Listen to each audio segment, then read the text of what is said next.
کیا آپ نے کبھی کاف پہاڑ کے بارے میں سنا ہے؟ ایک ایسا پہاڑ جہاں ہمیشہ اندھیرا رہتا ہے، جہاں چاند، سورج اور ستاروں کی روشنی پہنچ ہی نہیں پاتی۔ ایک ایسا پہاڑ جو تمام دنیا کے گرد موجود ہے، اور یہ دنیا اس کے اندر ایسے سمائی ہے جیسے انگلی میں ایک انگوٹھی۔ کچھ کا خیال ہے کہ یہ پہاڑ جنات کی دنیا میں داخل ہونے کا دروازہ ہے، جبکہ کچھ لوگوں کا ماننا ہے کہ یہ پہاڑ سمندر کی گہرائیوں کے نیچے کہیں ہیں۔ اس پہاڑ کے بارے میں کئی عجیب مافوق الفطرت کہانیاں عام ہیں۔ تو کیا یہ کاف کا پہاڑ ہے؟ اور اس کے بارے میں اتنا کچھ مشہور ہونے کے باوجود آج تک اسے کوئی معلوم کیوں نہیں کر پایا کہ آخر یہ کہاں ہے، اور کیا واقعی وہاں کوئی مافوق الفطرت مخلوق موجود ہے؟ 13ویں صدی کے عظیم صوفی شاعر جلال الدین محمد رومی ایک جگہ لکھتے ہیں کہ حضرت ذوالقرنین آب حیات کی تلاش میں کاف پہاڑ کی طرف چلے گئے، اس امید سے کہ آب حیات کاف پہاڑ کی چوٹی پر کہیں موجود ہے۔ اور جب حضرت ذوالقرنین وہاں پہنچے تو وہاں انہوں نے اسرافیل علیہ السلام کو دیکھا، جو قیامت کا سور پھونکنے کو بالکل تیار کھڑے تھے۔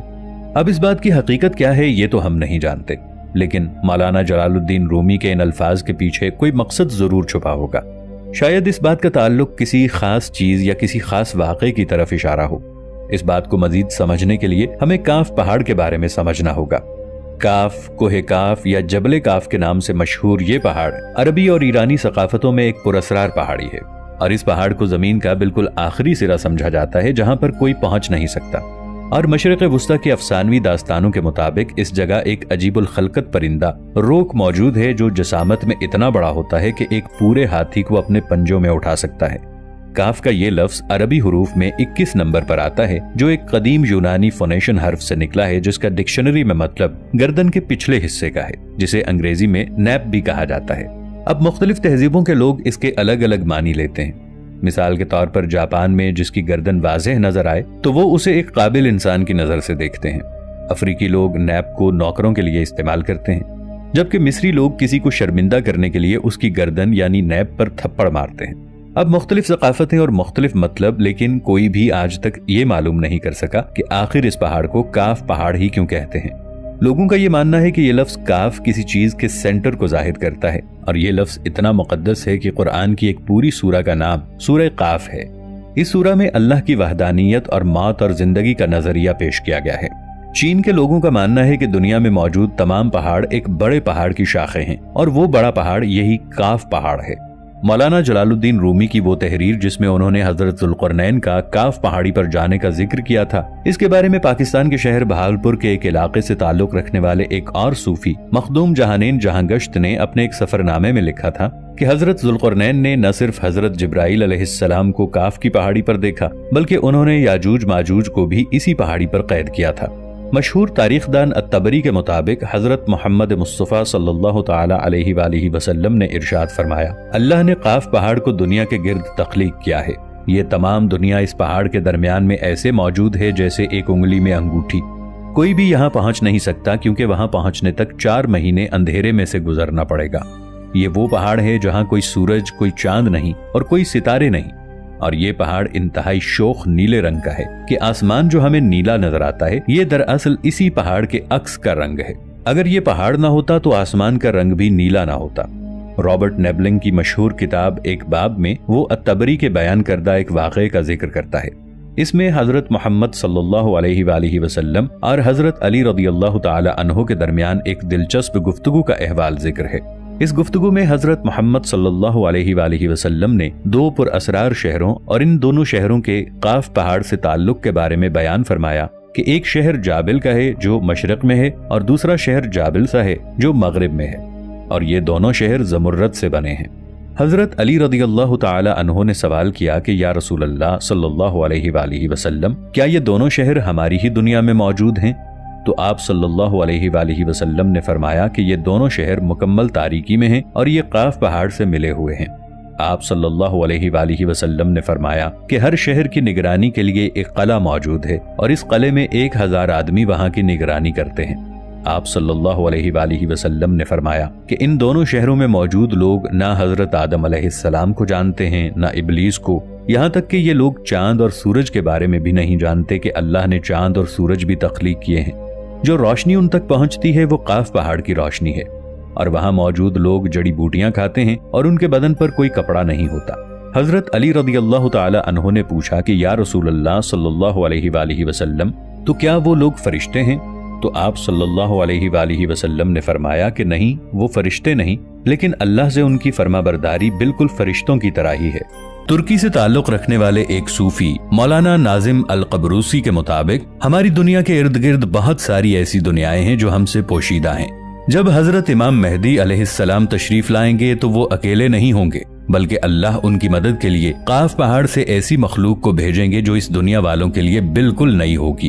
اسلامی روایات کے مطابق معراج کی رات جب حضرت محمد مصطفیٰ صلی اللہ تعالی علیہ وآلہ وسلم آسمانوں کے سفر پر تشریف لے گئے تو ایک جگہ حضرت جبرائیل علیہ السلام آپ کو ایسے مقام پر لے گئے جہاں ایک ذہین مخلوق رہتی تھی۔ وہ 2 شہروں میں رہنے والی مخلوق تھی جنہیں آپ صلی اللہ علیہ وآلہ وسلم نے اسلام کی دعوت دی اور جنہوں نے آپ صلی اللہ علیہ وآلہ وسلم کی دعوت کو قبول کیا اور اسلام لے آئے۔ پھر آپ صلی اللہ علیہ وآلہ وسلم نے ان کے درمیان ایک خلیفہ مقرر کیا اور ان کو اسلامی تعلیمات کے بارے میں تعلیم دی۔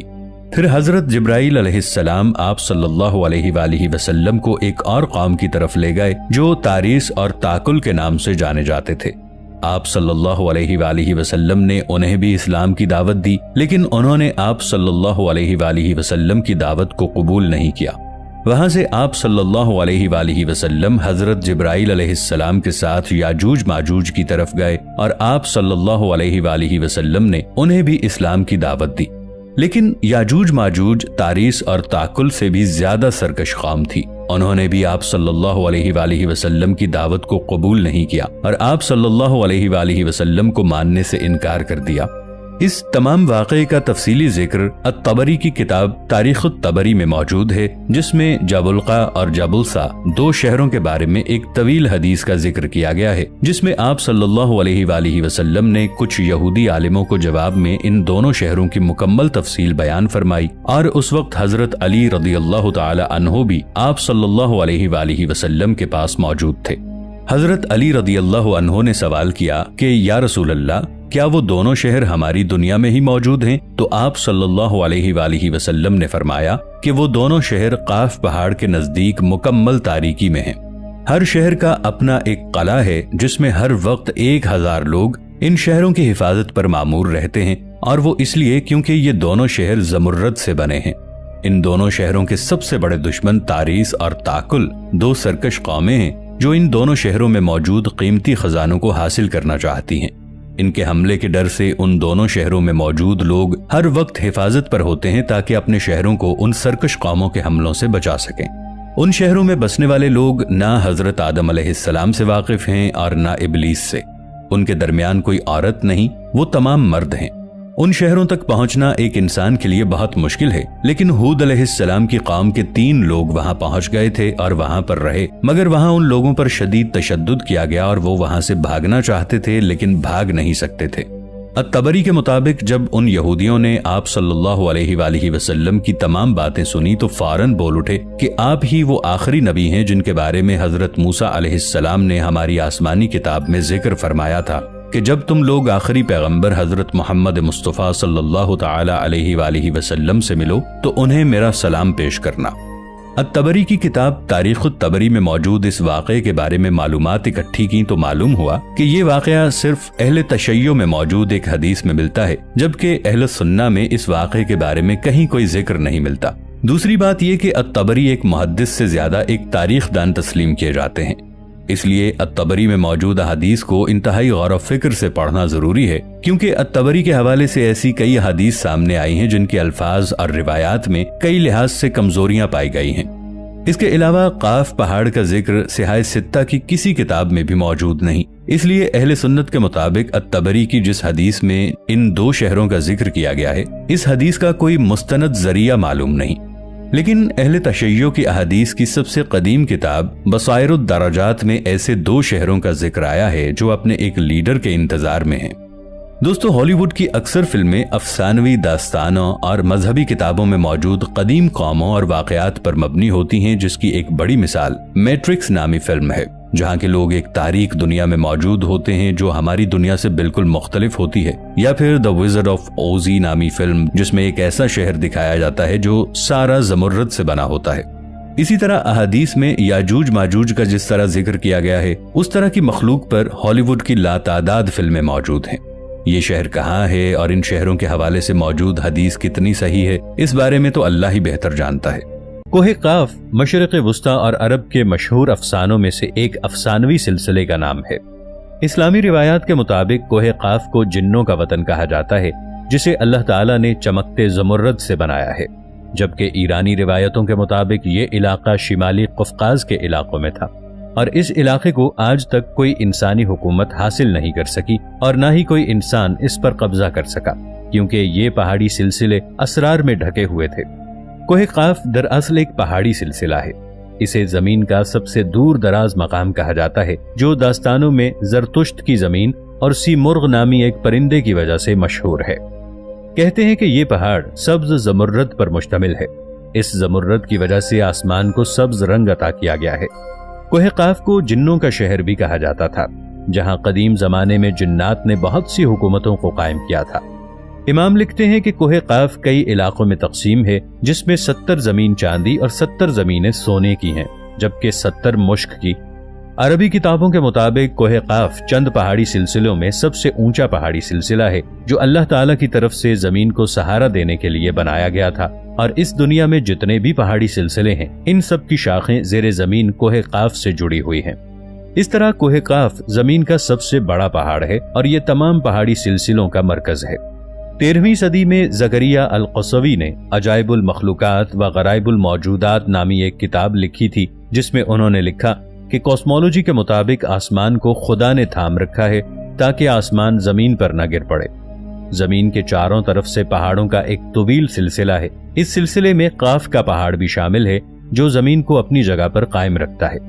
اسی طرح مشہور صوفی بزرگ جلال الدین رومی نے اپنی تحریروں میں کوہ قاف کا ذکر کچھ یوں کیا ہے کہ طاقتور سکندر بادشاہ ذوالقرنین نے آب حیات کی تلاش میں مشرق کا سفر کیا۔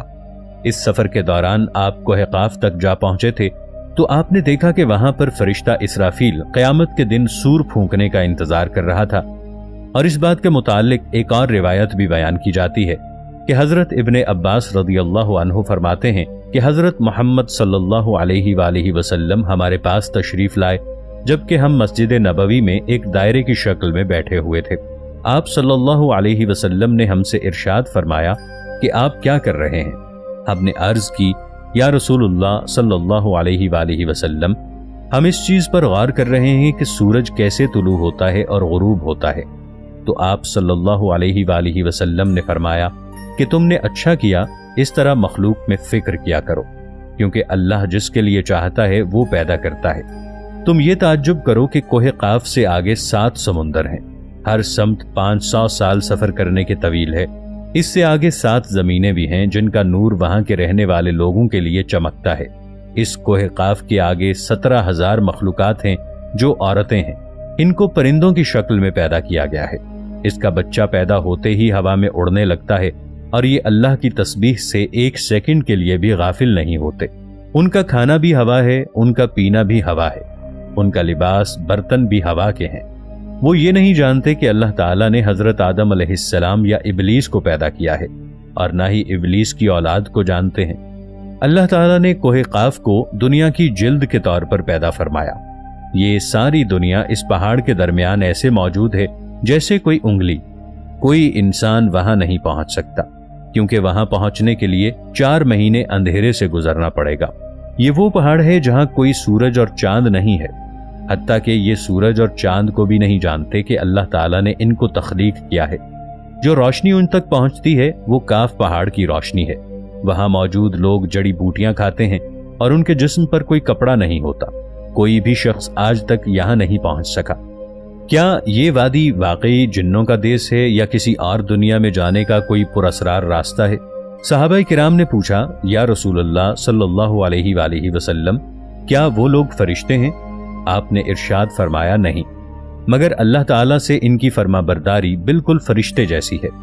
آپ صلی اللہ علیہ وسلم نے فرمایا کہ معراج کی رات میری ملاقات کوہ قاف کے لوگوں سے ہوئی تھی۔ وہاں کے لوگوں نے آپ صلی اللہ علیہ وآلہ وسلم کے اسلام قبول کرنے کی دعوت کو قبول کیا اور وہ مسلمان ہو گئے۔ صوفیاء کرام کے نزدیک کوہ قاف دراصل اس زمین میں موجود پہاڑ نہیں ہے، بلکہ کوہ قاف سے مراد مثال میں واقع وہ پہاڑی سلسلہ ہے جو بذریعہ کشف اولیاء کرام کے مشاہدے میں آتے ہیں، جیسا کہ خواجہ فرید الدین عطار جیسے صوفیاء نے اس تصور کا مشاہدہ کیا ہے۔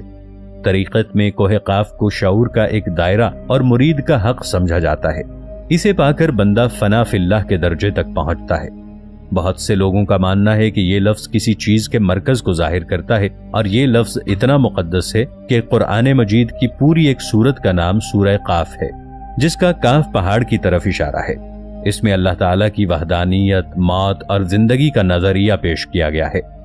جغرافیائی اعتبار سے کوہ کاف اس زمین میں کہاں موجود ہے، اس بارے میں مختلف نظریات پیش کیے جاتے ہیں۔ زیادہ تر مورخین اس بات پر اتفاق کرتے ہیں کہ عربی داستانوں کے کوہ قاف دراصل موجودہ روس میں قفقاز یعنی کوہ قاف کے پہاڑی سلسلے کی بلند ترین چوٹی ماؤنٹ البروس ہے، جو کہ 18,506 فٹ یعنی 5,642 میٹر بلند ہے۔ یہ واضح نہیں ہے کہ کوہ قاف کا سلسلہ یورپ میں ہے یا ایشیا میں۔ دنیا میں 4 بادشاہ ایسے گزرے ہیں جنہوں نے اپنے وقت میں پوری دنیا پر حکومت کی ہے۔ ان میں سے 2 مسلمان تھے اور 2 حکمران کافر تھے۔ کفار میں نمرود اور بخت نصر، جبکہ مسلمانوں میں حضرت سلیمان علیہ السلام اور حضرت ذوالقرنین علیہ السلام تھے۔ حضرت ذوالقرنین علیہ السلام کو سکندر بھی کہا جاتا ہے، اور یہ حضرت نوح علیہ السلام کے بیٹے سام بن نوح کی نسل میں سے تھے۔ یہ اپنی ماں کے اکلوتے بیٹے تھے اور حضرت خضر علیہ السلام کے خالہ زاد بھائی بھی تھے۔